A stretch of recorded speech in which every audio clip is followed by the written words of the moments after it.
Hello everyone. Today we will discuss metal-ligand bonding in transition metal complexes. Crystal field theory. In this theory was originally applied mainly to iron crystals and therefore called crystal field theory. This theory regards the ligand atom as negative point charges. As we have already discussed in previous lesson about valence bond theory and its derivation, now in today's lecture we will discuss the crystal field theory in detail. As you know that mainly three theories are there to explain the nature of metal-ligand bonding in coordination compounds. Valence bond theory that was developed by Lunis, Pauling and others in 1930. After Lunis, the crystal field theory was proposed by Hans Bethe in 1929. Then ligand field theory, or we can say molecular orbital theory, that was developed by the J. H. Van Vleck in 1935. As we have already discussed limitation of valence bond theory, tetrahedral or square-planar geometry of the complexes, distortion in complexes, why this distortion takes place, that was not explained by the valence bond theory, as well as the color of the complexes, optical spectra, magnetic behavior properties that couldn't be explained by valence bond theory.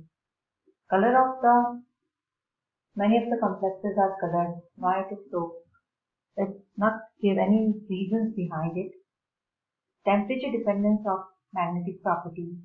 Valence bond theory, as we have already know that it is given by the following, and crystal field theory by Bethe and Van Vleck. Now we will discuss the crystal field theory application later on in detail. What are the main assumptions in crystal field theory? This theory regards the ligand atoms as a negative point charges, as I already told you. Such ligands approaches central metal ion with their negative pole closest to the central metal ion. The theory also considers the effect of the ligand on the energies of the different d orbitals of the central metal ion.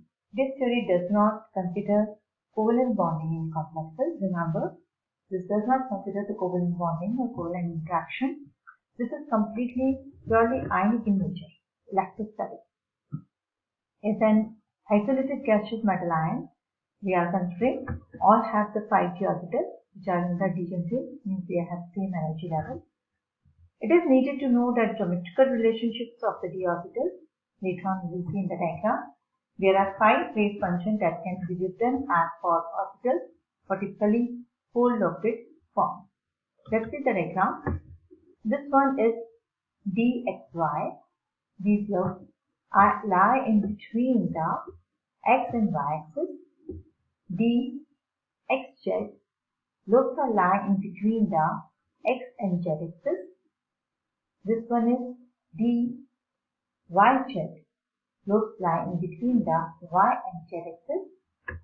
Then dx square y square lobes are lying in between, on the axis of the x and y axis, and the dz square, the lobes are on the z axis. There is a donut shape ring that lies on the x and y plane axis. So, other two lobes are on the xy plane, which create donut shape, and this one on the z axis. When a hypothetical spherical field of ligand approaches the metal ion of d orbital, it still remains degenerate, but the energy level is raised with it due to repulsion between the orbitals of metal and the ligand. This energy level we can call barycenter. Here, this one is metal ion and ligand approaches towards it. The energy of the d orbital is raised a little bit. So, after raising the energy, the transition metal complexes, symmetry of the metal ion, may be octahedral, tetrahedral or square-planar, depends upon the approaching of metal ion towards the ligand.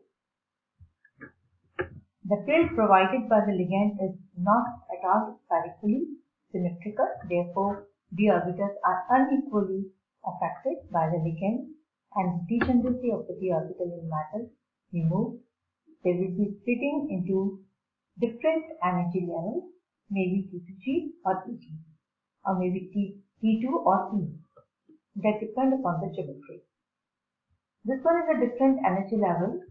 Here is the example of T2G orbital. These three are T2G orbitals and this one is the EG orbital. The dxy, dxz, dyz orbitals, which are directed between the surrounding ions, are relatively unaffected by the field. So they are lower in energy. Here, T2G. When the orbitals of the metal ion are placed in an octahedral field of the ligand, electron pairs directed by the surrounding ligand are used in energy. Previously, you have seen the diagram. This one, when ligand approaching towards the d orbital, the slightly energy goes on increases.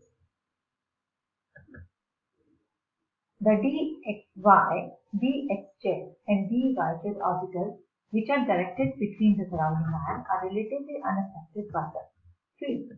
So they have lower in energy. We will see in the diagram.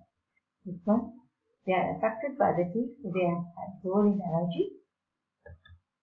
The resulting energy differences is identified by del naught, or we can say del naught for octahedral, and some older references we may use the term tan dq. The higher energy set of orbital is Eg and the lower energy is T2G. The difference between these two is del naught, crystal field stabilization energy. When the ligands on each of the three x, y and z axes are allowed to approach towards the metal ion from both the ends of the axis, then the electrons in the d orbitals of the metal ion are repelled by the negative end of the ligands, and this repulsion will rise in energy of all the 5 d orbitals, since the lobes of the 2 Eg orbitals, these 2 Eg orbitals, dx square minus y square, dz square, they lie directly in the path of the coming ligands. So the electrons in these orbitals will have greater repulsion than those in the T2G orbitals compared to dxy, this one, dxy, dyz and dyz. This 5 d orbitals is split into 2 levels. Now, Eg are of higher energy and T2G are of lower energy. The separation of the 5 d orbitals of the metal ion into 2 sets is called the crystal field stabilization energy. This one, del naught, or we can say tan dq. This is crystal field stabilization energy. As mentioned above, out of the 5 degenerate d orbitals, the 2 orbitals dx square y square dz square are collectively represented by Ez. Here, E is doubly degenerate and means that 2 orbitals are of equal energy. The remaining 3 orbitals T2G, dxy, dyz, dzx are collectively represented by T2G. T2 is deeply degenerate, means 3 orbitals are of equal energy. And G, gyraide, means symmetrical in nature. In octahedral splitting, subscript G is used, but in tetrahedral, this is not used. Instead of G, we use only single E and T2. The energy of each orbital is increased by 3/5 del naught, and the energy of T2G orbital is decreased by 2/5 del naught.